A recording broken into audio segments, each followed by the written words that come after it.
Today, we're going to talk about three hormones that can cause your cholesterol to become elevated or remain high. So, hi, I'm Dr. Laurie Marbas. I'm a board certified family and lifestyle medicine physician who has spent decades helping people find better health through lifestyle intervention, nutrition, and other means. So, let's get to it. So, what are these three hormones? There's multiple ones, but these are the three main hormones that can really affect people's particular cholesterol levels. This is one of the number one questions I get from individuals as they're seeking to find better health is how can I get this cholesterol down? And why is it so important? Because we understand from studies that yes, LDL cholesterol and inflammation and other things are really important in maintaining a healthy heart. And given that cardiovascular disease is the number one killer of men and women, it's an important thing to pay attention to. So let's get started. What is the first one? Well, remember that first of all, cholesterol is important, right? We do need a certain amount of cholesterol because it's important for cell membrane integrity and hormone synthesis. Things like estrogen and testosterone and all those hormones that we need to be made throughout our body. But when you have too high cholesterol, this is when it can be an issue as it lays down plaque inside the cardiovascular system, inside the arteries, therefore depriving the end tissue from oxygen, be it your brain or your heart or other organs. So, some of these hormones in particular, let's start with number one, is your thyroid hormone. Yes. So thyroid hormones produce T4, which is thyroxine, and a little bit of T3. Most of T4 is converted to T3 in the tissues. And it really plays a crucial role in maintaining and regulating metabolism, including lipid metabolism. So, what are the mechanisms of cholesterol elevation? So, first of all, you have your metabolic rate. So, thyroid hormones increase the what we call a BMR or your basal metabolic rate. That really influences the body's overall energy expenditure and metabolic processes. Now, hypothyroidism, which is what I've had for the last 28 years, are low levels of thyroid hormones. That leads to a decreased metabolic rate, reducing the body's ability to process and clear cholesterol efficiently. In addition to this, you get lipoprotein metabolism issues, right? So thyroid hormones upregulate the expression of LDL receptors on the liver cells. And these receptors are responsible for removing the LDL or that low density lipoprotein cholesterol from the blood. That's your bad cholesterol. Now, in hypothyroidism, the reduced expression of LDL receptors results in a decreased clearance of LDL cholesterol, leading to elevated LDL levels in your blood. And one other thing is bile acid synthesis. So thyroid hormones are involved in converting cholesterol into bile acids, which are excreted from the body. Now, lower thyroid hormone levels, like that in hypothyroidism, impair that conversion process. And that leads to decreased cholesterol clearance and increased blood cholesterol levels. So, just a reminder, they have increase also associated with increased total cholesterol, LDL, and sometimes triglycerides. So it can definitely increase your risk for atherosclerosis and cardiovascular disease. We'll get to what to do here in a minute, but I wanted to highlight thyroid, number one. Next is estrogen and cholesterol. Estrogen. Estrogen is the primary female sex hormone, right? And it's really vital, obviously, for reproductive health, bone density, and lipid metabolism. So, what are the mechanisms of cholesterol elevation? Well, first of all, it's lipoprotein levels, right? So, estrogen positively influences the lipid profiles by increasing your high density lipoprotein, which is your HDL, your good cholesterol, and reduces your low density lipoprotein or your LDL cholesterol levels. Now, estrogen also stimulates the liver production of HDL and then enhances the clearance of LDL from the bloodstream. So, there's also lipoprotein lipase activity. So what does that mean? Well, estrogen modulates the activity of this lipoprotein lipase, and that's basically an enzyme that is critical for the metabolism of triglyceride-rich lipoproteins, meaning the little trucks that carry a lot of the triglycerides, which are the fats in your blood. And then this modulation helps in maintaining those lower levels of triglycerides in the blood, which in of themselves can independently increase LDL through a mechanism of actions. So with menopause and estrogen deficiency, what's happening is, of course, you have estrogen decline sharply. During perimenopause, it's kind of up and down, but during menopause, as you've reached that 12-month mark of no periods, it sharply decreases. And that can change your lipid profile. And this actually happened to me. So basically what you'll see is a decrease in your HDL and an increase in your LDL and total cholesterol. When I first, was perimenopausal, well, still menopausal, I'm in this 12-month waiting phase. What I had done, which is interesting, I had done a cholesterol panel.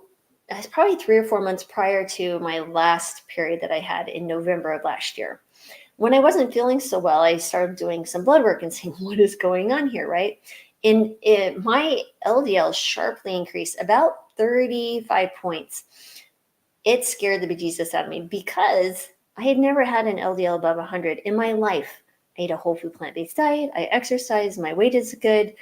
I manage stress. I have good sleep. My thyroid was a little wacky as well, so that might have been part of it. So my thyroid needs increased and my LDL went up. So what was interesting is I adjusted medication, I started hormone therapy, and all of it returned back to normal. So I've absolutely seen it. That is just anecdotal in my own case, but I have so many women who come to see me and they're in this kind of perimenopause, menopausal state. And they're like, I'm doing everything right, everything I can do. I have a cholesterol lowering protocol that works many times, but I often wonder now, is this more of a perimenopausal, menopausal issue? And should we be looking at different ways of addressing this in that particular population?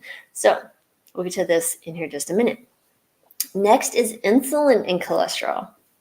Yes, insulin is a hormone, right? It's produced by the pancreas and it's important for glucose metabolism. And it can significantly affect lipid management or lipid metabolism. So what are the actual mechanisms of cholesterol elevation? So first of all, you get insulin resistance. So basically, insulin resistance is a condition where the body's cells become less sensitive or responsive to insulin. And then that leads to higher glucose levels, right? And then you get what we call compensatory hyperinsulinemia.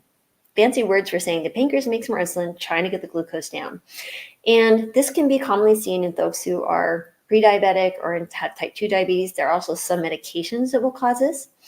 In addition, insulin plays a really important role in lipid metabolism, right? So when you think about lipid synthesis and storage by promoting the uptake of glucose into adipose tissue, and then that's converted into what we call fatty acids.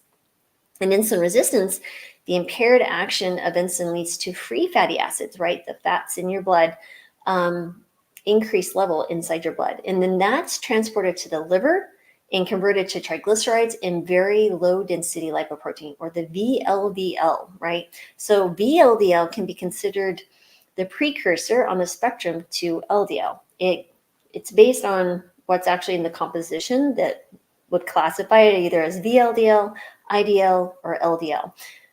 Anyway, this isn't a class in actually lipid metabolism, but that's important. And then you get dyslipidemia, right? When you have insulin resistance, because it's a characteristic of dyslipidemia, which includes elevated triglycerides. You have an increased small, dense LDL, which are the more dangerous ones, right? They're more what we call atherogenic, more likely to cause plaque, and a decreased good cholesterol, or HDL. Now that can lead to the progression of atherosclerosis and, of course, heart disease. So insulin resistance, again, is an important thing to think about. So what do you do about all these things? Well, first of all, it really depends on the person, right? So you need to be assessing your situation. You probably need some additional labs. You need to be looking at your glucose metabolism. Where are you in the stage of your life? Are you male or female? Are you having low testosterone, low estrogen? Low testosterone also can be an issue with your lipid metabolism. Lots of things to be considered here. So each individual needs to assess their current health. Then you need to educate yourself on what are those things that you can do lifestyle intervention-wise, or maybe you do need medications. There's an intersection where sometimes you need both. Always need lifestyle interventions, but sometimes medication is actually needed to promote and get you into the best possible position to decrease your risk of cardiovascular disease. And that's such an important thing to understand. Each person needs to be personalized. Now, are there certain things that you absolutely should be doing across the human race? Yes. Eating more fiber, Getting more fiber is such an important piece, right? So when you think about eating fiber, it helps decrease cholesterol levels. It promotes a good, healthy gut microbiome, which is so important also for other hormone uh, production and just, again, decreasing inflammation, which also promotes insulin resistance, many, many things. Anyway, so we have fiber with the whole food plant-based diet. You're also not consuming cholesterol, which is a small part of your total cholesterol. Your body actually makes the majority of your cholesterol. Next is exercise. This will make you more insulin sensitive. The insulin resistance piece is a huge one, especially as such a majority of the American population is now overweight or obese. This is really, really becoming a serious situation. And, in addition to that, really managing stress and your sleep. Again, all related. We all know what we should be doing, but how do we do that? How do you do that as an activity? Like, what one should you be doing? What habits can you do? How do you create new habits? Well, I address this in my free masterclass. It's called the 5 Steps to Master Your Metabolism and Lose Weight.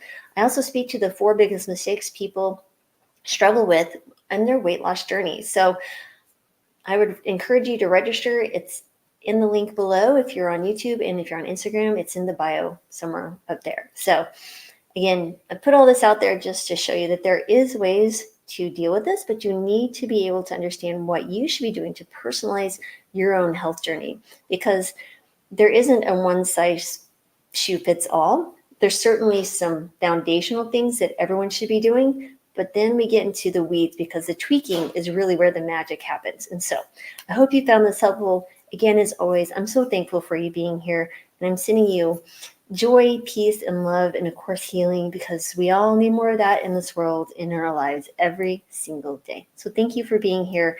And if you found this helpful, please subscribe and share this with someone that you might think that would benefit from hearing this message. Again, as always, I appreciate you, and have a great rest of your day.